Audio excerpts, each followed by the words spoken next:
Hello everyone. 43ನೇ ಪ್ರಶ್ನೆಯನ್ನ ನೋಡೋಣ.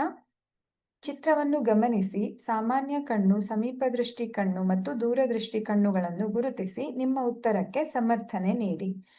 ಮೊದಲನೇ ಚಿತ್ರವನ್ನ ನೋಡಿದಾಗ ಇಲ್ಲಿ ಪ್ರತಿಬಿಂಬ ಉಂಟಾಗಿರೋದು ಇಲ್ಲಿ, ಅಂದ್ರೆ ರೆಟಿನಾದ ಮುಂಭಾಗದಲ್ಲಿ ಪ್ರತಿಬಿಂಬ ಉಂಟಾಗ್ತಾ ಇದೆ. ಆದ್ರಿಂದ ಇದು ಸಮೀಪ ದೃಷ್ಟಿ ಕಣ್ಣು ಆಗಿರುತ್ತೆ. ಪ್ರತಿಬಿಂಬವು ಅಕ್ಷಿಪಟಲದ ಮುಂದೆ ರೂಪುಗೊಂಡ್ರೆ ಅದನ್ನ ನಾವು ಸಮೀಪ ದೃಷ್ಟಿ ಅಂತ ಕರಿತೀವಿ.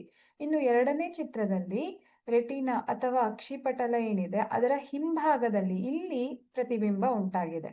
ಹಾಗಾಗಿ ಇದನ್ನ ನಾವು ದೂರದೃಷ್ಟಿ ಕಣ್ಣು ಅಂತ ಅರ್ಥ ಮಾಡ್ಕೊಳ್ಬಹುದು. ಅಕ್ಷಿಪಟಲದ ಹಿಂದೆ ಪ್ರತಿಬಿಂಬ ಉಂಟಾಗಿರೋದ್ರಿಂದ ಇದು ದೂರದೃಷ್ಟಿಯ ಕಣ್ಣು ಆಗಿರುತ್ತೆ. ಇನ್ನು ಮೂರನೆಯದು ಸರಿಯಾಗಿ ಅಕ್ಷಿಪಟಲದ ಮೇಲೆ ಉಂಟಾಗಿರೋದ್ರಿಂದ ಪ್ರತಿಬಿಂಬ, ಇದನ್ನ ನಾವು ಸಹಜ ಅಥವಾ ಸಾಮಾನ್ಯ ಕಣ್ಣು ಅಂತ ಕರಿತೀವಿ. ಪ್ರತಿಬಿಂಬ ಅಕ್ಷಿಪಟಲದ ಮೇಲೆ ರೂಪುಗೊಂಡಿರೋದ್ರಿಂದ ಇದು ಸಾಮಾನ್ಯ ಕಣ್ಣು ಆಗಿರುತ್ತೆ.